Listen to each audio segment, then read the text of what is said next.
بسم اللہ الرحمن الرحیم، اللہ کے نام سے شروع جو نہایت مہربان رحم والا۔ ناظرین گرامی، جیسا کہ آپ نے تھمبنیل سے یہ دیکھ لیا ہوگا کہ آج ہم اس ویڈیو میں آپ کو بتائیں گے کہ اگر آپ کے پیسے کسی کی طرف ہیں اور وہ دینے کا نام نہیں لیتا تو انشاءاللہ 11 سے 21 دن کے اندر وہ خود آپ کے پاس پیسے پہنچائے گا۔ قرآنی عمل ہے، روحانی عمل ہے، قرآنی وظیفہ ہے، بہت مختصر ہے، آسان ہے اور ہم میں سے ہر شخص چاہے وہ مرد ہو یا عورت کر سکتے ہیں۔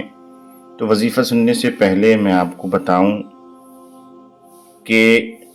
اگر ہم کسی سے قرض وغیرہ لیتے ہیں تو ہمیں ضرور بالضرور اسے لوٹا دینا چاہیے، تاکہ یہ لین دین کے مراحل یا سلسلے جاری رہیں اور ہمیں کسی غلط طور و طریقے سے اپنی ضرورتوں کو پورا کرنے کی جانب رخ کرنا نہ پڑے۔ بعض مرتبہ ایسا ہوتا ہے کہ اگر ہم کسی کی لی ہوئی رقم کو، یا ہمارے یہاں کسی نے کام کیا اس کی رقم کو اگر ہم اسے واپس نہیں کرتے ہیں تو پھر ہمارے یہاں لوگ کام کرنا چھوڑ دیتے ہیں، یا پھر اگر ہم کسی سے قرضہ لیں، ادھار لیں تو پھر ادھار دینا بند کر دیتے ہیں۔ پھر سود وغیرہ، بیاج وغیرہ، یہ تمام چیزیں مارج وجود میں آتی ہیں،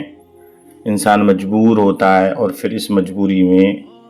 فعل حرام کی جانب چلا جاتا ہے۔ اس لیے میں سب سے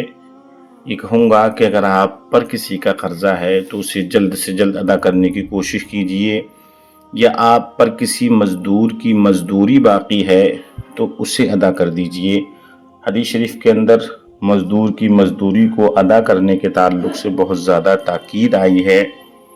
اللہ کے نبی ارشاد فرماتے ہیں اُعْطِ الْأَجِيرَ أَجْرَهُ قَبْلَ أَنْ يَجُقَّ عَرْقًا، کہ مزدور کو اس کی مزدوری اس کا پسینہ خشک ہونے سے پہلے ادا کر دو۔ تو ضروری ہے کہ ہم کسی کا بھی پیسہ نہیں روکیں۔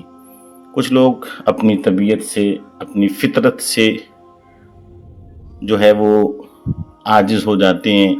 یا ان کی طبیعت اور فطرت میں اس طریقے کی باتیں ہوتی ہیں کہ وہ مزدور کی مزدوری روک کے رکھتے ہیں، یا اسی طریقے سے ان پر کسی کا قرضہ آتا ہوتا ہے لیکن وہ اپنے تمام کام جو ہے، اپنی تمام ضروریات اچھے طریقے سے پوری کرتے رہتے ہیں، اور جس سے قرض لیا ہوا ہے بس اسے تاریخ پہ تاریخ دیتے رہتے ہیں۔ تو ایسے لوگوں کے لیے جو آپ کی مزدوری نہیں دے رہے،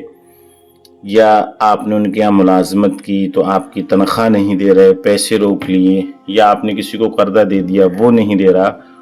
ایسے لوگوں کے لیے یہ عمل کرنا ہے آپ کو 5 وقت کی نماز کی پابندگی کے ساتھ بعد نماز عشاء اس شخص کا جس پر آپ کا پیسہ ہے تصور کر کے نماز عشاء کے بعد سورہ زلزال جو کہ پارہ نمبر 30 میں ہے آپ کو 7 بار پڑھنا ہے۔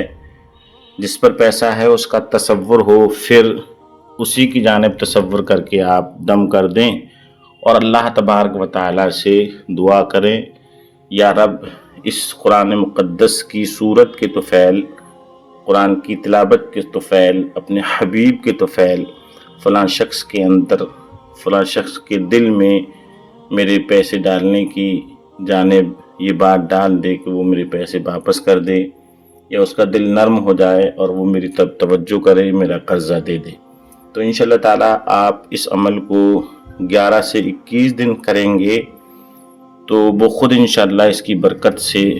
آپ کی بارگاہ میں خود آئے گا، آپ کے پاس آئے گا اور آپ کا قرضہ یا آپ کا پیسہ ضرور ادا کر دے گا۔ مجرب عمل ہے، قرآنی وظیفہ ہے، شرط ہے کہ نمازوں کی پابندگی کے ساتھ، مکمل طہارت و نظافت کے ساتھ بعد نماز عشاء سورہ زلزال 7 بار پڑھیں، پھر اس کا کمال دیکھیں۔ انشاءاللہ تعالیٰ ضرور اللہ کی رحمت آپ کی طرف متوجہ ہوگی اور آپ کا قرضہ یا رکوعی رقم آپ کو ضرور مل جائے گی۔ اسی طریقے کی روحانی وظائف اور عملیات دیکھنے سننے کے لیے آپ ہمارے اس یوٹیوب چینل سے جڑے رہیے۔ بہت سی دعاؤں میں یاد رکھیے۔ السلام علیکم ورحمۃ اللہ۔